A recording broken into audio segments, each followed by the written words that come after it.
സ്നേഹപൂർവ്വം ഷാമ സീരിയലിൻ്റെ coming soon എപ്പിസോഡിൻ്റെ promo റിവ്യൂയിലേക്ക് എല്ലാവർക്കും സ്വാഗതം. പ്രൊമോ റിവ്യൂയിലേക്ക് പോകുന്നതിന് മുമ്പ് നമുക്ക് ഇന്നലത്തെ എപ്പിസോഡിൻ്റെ ഒരു ഷോർട്ട് റിവ്യൂ കാണാം. അങ്ങനെ CI രാധികയ്ക്ക് മാത്രം മുത്തശ്ശനെ കാണാനായിട്ട് അനുവാദം കൊടുക്കുവാണ്. അന്നേരം വരുണും കുറച്ചങ്ങ് നീങ്ങി നിൽക്കുന്നുണ്ടാവും. വരുൺ അരികിലേക്ക് ചെല്ലാൻ നേരം CI തടയുവാണ് കേട്ടോ. അങ്ങനെ വരുണിൻ്റെ ജീവിതത്തിൽ നിന്ന് ഇറങ്ങിപ്പോകാമെന്ന് രാധിക പറയുന്ന ആ വാക്കുകൾ കേട്ട് സന്തോഷത്തോടെ പുളകം കൊള്ളാനായിട്ട് CIയും അരികിൽ തന്നെ നിൽക്കുന്നുണ്ടാകും. ഈ സമയം രാധിക പറയണേ, മുത്തശ്ശി, ഞങ്ങൾക്ക് മുത്തശ്ശീൻ്റെ ജീവനാ. മുത്തശ്ശി ഇങ്ങനെ ഞങ്ങൾക്ക് വേണ്ടി ജയിലിൽ കിടക്കുന്ന കാണുമ്പോൾ സത്യം പറഞ്ഞാൽ എനിക്ക് സങ്കടം വരുവാണ്. എല്ലാത്തിനും കാരണം ഞാനല്ലേ. ഞാൻ വരുണിൻ്റെ ജീവിതത്തിലേക്ക് വരുണിൻ്റെ ഭാര്യയായിട്ട് കടമംഗലത്ത് വന്നതുകൊണ്ടല്ലേ എന്നോടുള്ള പ്രതികാരം തീർക്കാനായിട്ട് പ്രിയങ്കയും മുത്തശ്ശിയും കൂടി നിങ്ങളെല്ലാവരും ഇങ്ങനെ ദ്രോഹിക്കുന്നത്. എന്തൊക്കെ ചെയ്തു? കടമംഗലത്തെ എത്ര തവണ നാണം കെടുത്തി. അച്ഛനും അമ്മേനും മുത്തശ്ശീനെയൊക്കെ എല്ലാവരുടെ മുമ്പിൽ തല താഴ്ത്തിച്ച് നിർത്തേണ്ടി വന്നില്ലേ. ഇപ്പോൾ ഇതാ മുത്തശ്ശിനെ ജയിലിലുമാക്കി. ഇതിനെല്ലാം കാരണം ഞാനാണ്. വരുണിനെ കുറച്ച് മുമ്പ് പ്രിയങ്ക വിളിച്ചിരുന്നു. ഞാൻ വരുണിൻ്റെ ജീവിതത്തിൽ നിന്ന് എന്നേക്കോ ഇറങ്ങിപ്പോയ അവൾ സ്റ്റേഷനിൽ വന്ന് ഈ പരാതി പിൻവലിക്കാമെന്ന് പറഞ്ഞു. ഞാനത് തീരുമാനിച്ചു മുത്തശ്ശി. ഞാൻ പ്രിയങ്കനെ ചെന്ന് കാണാൻ പോകുക. വരുണിൻ്റെ ജീവിതത്തിൽ നിന്ന് എന്നേക്കുമായിട്ട് പോകാമെന്ന് ഞാൻ അവൾക്ക് വാക്ക് കൊടുക്കാൻ പോകുവാണ്. അത് കേൾക്കുന്നതും സങ്കടത്തോടെ നിൽക്കുവാണ് കേട്ടോ വരുൺ. ഈ സമയം ജയപാട് ചോദിക്കണേ, ശരി, നീ അങ്ങനെ ഒരു തീരുമാനം എടുത്തു കഴിഞ്ഞല്ലോ. ഇനിയിപ്പോൾ ഞാനെന്ത് പറഞ്ഞാലും അതിന് നീ മാറ്റം ഉണ്ടാവില്ലെന്ന് എനിക്കറിയാം. പക്ഷേ നീ അങ്ങനെ പ്രിയങ്കയ്ക്കൊരു വാക്ക് കൊടുത്ത് തിരിച്ചു വന്നു കഴിഞ്ഞാൽ പിന്നെ ഞാൻ പറയുന്നു ഈ ഒരു കാര്യവും കൂടി നീ സമ്മതിക്കണം. അങ്ങനെ ചെയ്തോളാമെന്ന് നീ എനിക്കൊരു വാക്ക് തരണം. അങ്ങനെയാണെങ്കിൽ നിനക്ക് നിൻ്റെ ഇഷ്ടം പോലെ ചെയ്യാം. പ്രിയങ്കയ്ക്ക് വാക്ക് കൊടുത്ത് നീ അവിടെ നിന്ന് മടങ്ങിക്കഴിഞ്ഞാൽ പിന്നീട് ഒരു നിമിഷം പോലും വരുണിനെ നീ സ്നേഹിക്കാൻ പാടില്ല. വരുണിനെക്കുറിച്ചുള്ള ഒരു ചിന്ത പോലും നിൻ്റെ മനസ്സിലുണ്ടാകാൻ പാടില്ല. വരുണിന് നീ ഇല്ലാതെ ജീവിക്കാൻ പറ്റില്ല. ദൈവമായിട്ടാ നിങ്ങളെ കൂട്ടിച്ചേർത്തത്. അങ്ങനെയുള്ളപ്പോൾ നീ അവനെ വിട്ടു പോയി കഴിഞ്ഞാൽ എൻ്റെ കുഞ്ഞ് തകർന്നു പോകും. ചിലപ്പോൾ ചങ്ക് പൊട്ടി മരിച്ചു എന്നിരിക്കും. അങ്ങനെ മരിച്ചു കിടന്നാൽ പോലും അവനെ ഒരു നോക്ക് കാണാൻ നീ ആ കണിമംഗലത്തിന് മുമ്പിലേക്ക് എത്തിയേക്കരുത്. മനസ്സിലായോ? എന്താ ഇതൊക്കെ നിനക്ക് ചെയ്യാൻ പറ്റുമോ? ചെയ്യാൻ പറ്റുമെങ്കിൽ നീ പ്രിയങ്കയോട് ചെന്ന് പറഞ്ഞോ. അതൊക്കെ കേൾക്കുന്നതും രാധിക അങ്ങ് തകർന്നു പോകുവാണ് കേട്ടോ. രാധിക അപ്പം തന്നെ പോയി വരുണിനെ കെട്ടിപ്പിടിച്ച് കരയുക. ഇല്ല, എനിക്കെൻ്റെ വരുണിനെ വിട്ട് എങ്ങും പോകാൻ പറ്റില്ല. അത്രയ്ക്കിഷ്ടം എൻ്റെ വരുണിനെ എന്ന് പറഞ്ഞ് വരുണിനെ കെട്ടിപ്പിടിക്കുവാണ്. ഈ സമയം ഇത് കാണുന്നതും ജയഭാരതി നമുക്ക് സന്തോഷമാകുവാണ് കേട്ടോ. അന്നേരം CI ആണെങ്കിൽ അതെല്ലാം കണ്ട് ആകെ ദേഷ്യത്തില കലിതുള്ളി നിൽക്കുവാണ്. ഈ സമയം രാധികയെ ഒന്നുകൂടി ചേർത്ത് പിടിച്ച് വരുൺ CIയുടെ മുമ്പിൽ തന്നെ പോയി നിൽക്കുന്നുണ്ട്. പിന്നീട് കാണിക്കുന്നത് പ്രിയങ്കയും മുത്തശ്ശിയും കൂടി അവിടെ സ്റ്റേഷനിലെ കാര്യങ്ങൾ എന്തായെന്നൊക്കെ അറിയാനുള്ള ആകാംക്ഷയിൽ CIനെ വിളിക്കുവാണ്. അതെ സാറേ, എന്തായി അവിടുത്തെ കാര്യങ്ങളൊക്കെ? ആ ജയഭാരതി അമ്മേനെ നരകിപ്പിക്കുന്നുണ്ടോ ഇവിടെ? അന്നേരം CI പറയണേ, അവർക്കിവിടെ എന്തൊക്കെ തന്നെ ചെയ്തിട്ട് ഒരു കുലുക്കവും ഇല്ല. അസാമാന്യ ധൈര്യം തന്നെ അവരുടേത്. പക്ഷേ അവരുടെ ഈ ധൈര്യമൊക്കെ ഞാൻ ഇല്ലാതാക്കുന്നുണ്ട്. ഞാനിനി എന്താ ചെയ്യാൻ പോകുന്നതെന്ന് കണ്ടോ? എൻ്റെ മുമ്പിൽ അവരുടെ ഒരു വെല്ലുവിളി. ഞാനിനി അടുത്ത് ചെയ്യാൻ പോകുന്ന പ്രവൃത്തി കാണുന്നതും മിക്കവാറും ഈ സ്റ്റേഷനിൽ നിന്ന് തന്നെ രാധിക വരുണിനെയും കണിമംഗലത്തിലേക്ക് ഉപേക്ഷിച്ച് എങ്ങോട്ടെങ്കിലും പോകും. അങ്ങനെയുള്ളൊരു പണി തന്നെയാണ് ഞാൻ ചെയ്യാൻ പോകുന്നത്. അതെന്താ സാറേ? അതെ, നിങ്ങൾ കണ്ടറിഞ്ഞാൽ മാത്രം പോരെ. നിങ്ങളുടെ കാര്യം നടന്നാൽ പോരെ. രാധിക അവിടെ നിന്നും പോയി പ്രിയങ്ക വരുണിൻ്റെ ഭാര്യയാവണം. അത് മിക്കവാറും ഇന്ന് തന്നെ നടക്കും. നിങ്ങൾ വെച്ചോ, ഇടയ്ക്കിടയ്ക്ക് എന്നെ വിളിച്ച് ശല്യം ചെയ്യണ്ട. അങ്ങനെ പറഞ്ഞ് അയാൾ ഫോൺ വെക്കുക. ഈ സമയം മുത്തശ്ശി പറയണേ, ഇടുമോള്, ആ CI ഉണ്ടല്ലോ നല്ല വാശിയിൽ തന്നെയാണ്. നമ്മൾ അതിനെ അങ്ങ് എരിപിരി കയറ്റി കൂടെ നിന്നാൽ മാത്രം മതി. നമ്മൾ ആഗ്രഹിച്ച കാര്യം കാണാൻ പറ്റും. അന്നേരം പ്രേമ ചോദിക്കുന്നുണ്ട്, എന്നാലും എന്തായിരിക്കും അയാളുടെ പ്ലാൻ? ആർക്കറിയാം. എന്താണെങ്കിലും വരുണിൻ്റെ രാധികയോടുള്ള അയാളുടെ പക എത്രത്തോളം ഉണ്ടെന്ന് നമുക്കറിയാലോ. അയാൾ അടങ്ങിയിരിക്കാൻ പോകുന്നില്ല മോളെ. പിന്നീട് കാണിക്കുന്നത് CI മോഹൻ അവിടുത്തെ വനിതാ കോൺസ്റ്റബിളായിട്ട് അങ്ങോട്ടേക്ക് വരുവാണ്. എന്നിട്ട് ജയഭാരതി മെഡിസലിലെത്തിയിട്ട് പറയണേ, അതെ, ഇവർക്ക് പോലീസുകാരെ ബഹുമാനിക്കാൻ അറിയില്ല. കാക്കിയൊട്ടോയോട് വെല്ലുവിളിക്കുന്ന പോലെയല്ലേ ഇവർ സംസാരിച്ചത്. അപ്പോൾ പോലീസുകാരുടെ വില എന്താണെന്ന് ഇവരൊന്ന് പഠിപ്പിച്ചു കൊടുത്തല്ലേ പറ്റൂ. അതുകൊണ്ട് ഇയാളൊരു കാര്യം ചെയ്യും, ഈ ലോക്കപ്പ് തുറന്ന് 2 വനിതാ പോലീസുകളെയും കൂടി കൂട്ടിക്കോ. ഇവരെ ശരിക്കിട്ടൊന്ന് പെരുമാറ്. ചെയ്യാൻ പറ്റാവുന്നത് എന്താണെന്ന് വെച്ചാൽ അങ്ങ് ചെയ്തോ. ഇനി ഞാൻ തിരിച്ചു വരുമ്പോഴേക്കും ഉണ്ടല്ലോ ഇവരുടെ മുഖത്ത് പോലീസുകാരോടുള്ള ഈ പുച്ഛഭാവം ഉണ്ടാവാൻ പാടില്ല.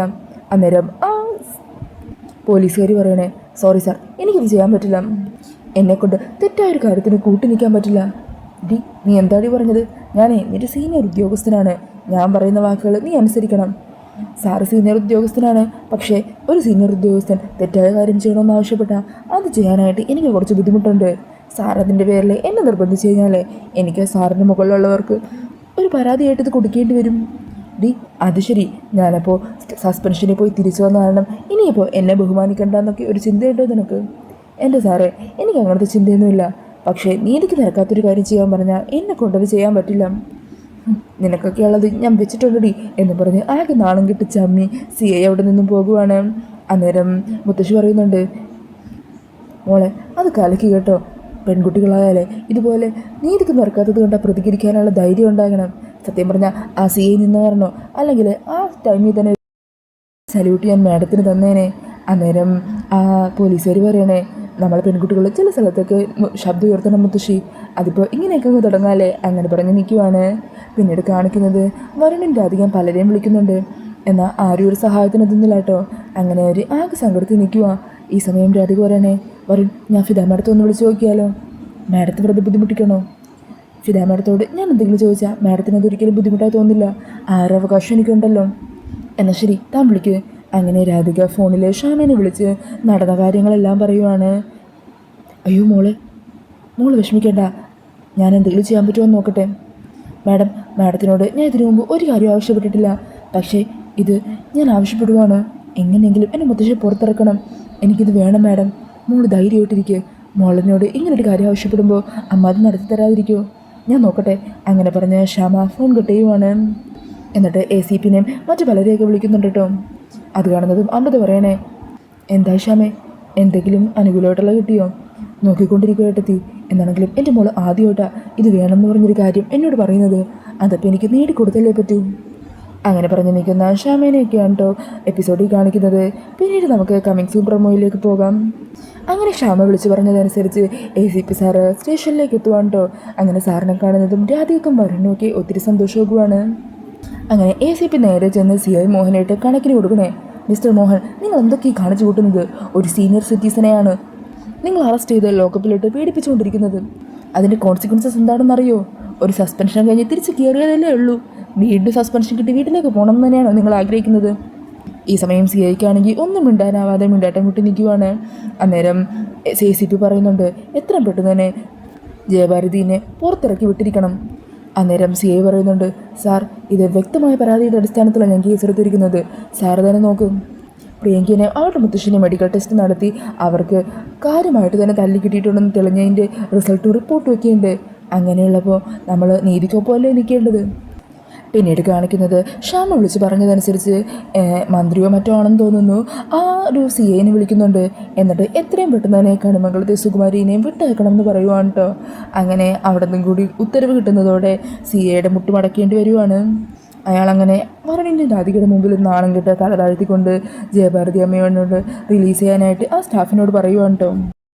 അങ്ങനെ സെല്ലിൽ നിന്നും പുറത്തേക്ക് ഇറങ്ങി വരുന്ന ജയഭാരതി തല കുനിച്ച് നിൽക്കുന്ന CIയെ നോക്കിക്കൊണ്ട് പുച്ഛത്തോടെ ചിരിച്ചിട്ട് തല ഉയർത്തി പിടിച്ച് തന്നെ വരുണിൻ്റെ രാധികയുടെ ഒപ്പം 2-3 മാസ് ഡയലോഗ് അടിച്ച് അവിടെ നിന്നും പോകുവാണ്.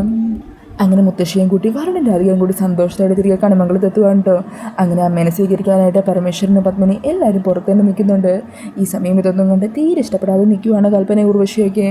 അന്നേരം മുത്തശ്ശി പരമേശ്വരൻ്റെ അരികിലേക്ക് ഓടി വന്നിട്ട് പറയണേ, എന്തിനാണ് നീ ഇങ്ങനെ വിഷമിക്കുന്നത്?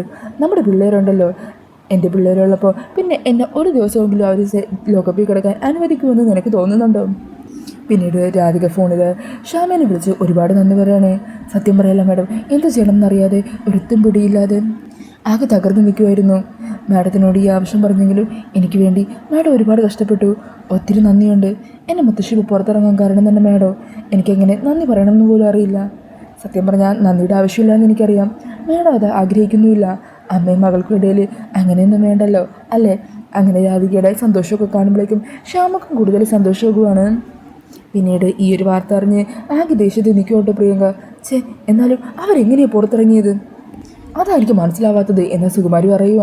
അന്നേരം പ്രിയങ്ക പറയണേ, ആ രാധികയ്ക്ക് വേണ്ടി എന്തിനും ഏതിനും ചെയ്യാനായിട്ട് ആ പർദ്ദക്കുള്ളിൽ ഒരുത്തിയുണ്ടല്ലോ, അവൾ തന്നെയായിരിക്കും മിക്കവാറും ഇതിൻ്റെ പിന്നിൽ. അവളിലൂടെ ആ ക്ഷാമ നടത്തി ഉപയോഗിച്ച് കാണും. അവർക്ക് ഉന്നതങ്ങളിലൊക്കെ വലിയ പിടിയല്ലേ.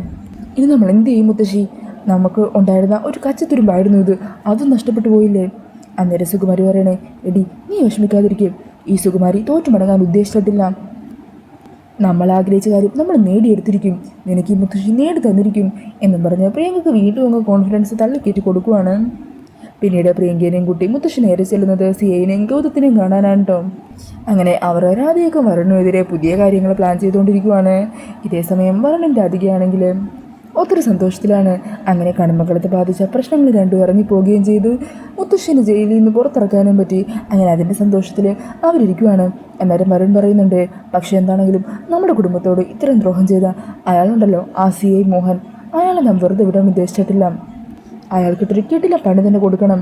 പിന്നീട് കാണിക്കുന്നത് ഹോസ്പിറ്റലിലോ മറ്റോ വന്നിരിക്കുന്ന CI മോഹനെയാണ്. ഈ സമയം അവിടെയുള്ള 2 പെൺകുട്ടികളോട് എന്തോ ഒരു കാര്യത്തിൻ്റെ പേരിൽ അയാൾ തട്ടിക്കയറുകയും ആ പെൺകുട്ടികളെ ഉപദ്രവിക്കുകയും ചെയ്യുന്നുണ്ട്. ഇത് കാണുന്ന ആരോ ഒരാൾ അതെല്ലാം ഫോണിൽ പകർത്തുവാണ് കേട്ടോ. മിക്കവാറും CIക്കിട്ട് പണി കൊടുക്കാനുള്ള ഭരണിൻ്റെ രാധികയുടെ നീക്കം തന്നെയായിരിക്കും ഇത്. എന്താണെങ്കിലും ഇതൊക്കെയാണ് കമ്മിങ് സൂൺ എപ്പിസോഡിൻ്റെ പ്രൊമോയിൽ കാണിക്കുന്നത്. അപ്പോൾ വരാനിരിക്കുന്ന എപ്പിസോഡുകൾക്കായിട്ട് നമുക്ക് കാത്തിരിക്കാം. ഈ ഒരു റിവ്യൂ ഇഷ്ടമായിട്ടുണ്ടെങ്കിൽ മറക്കാതെ വീഡിയോ ഒന്ന് ലൈക്ക് ചെയ്യണേ.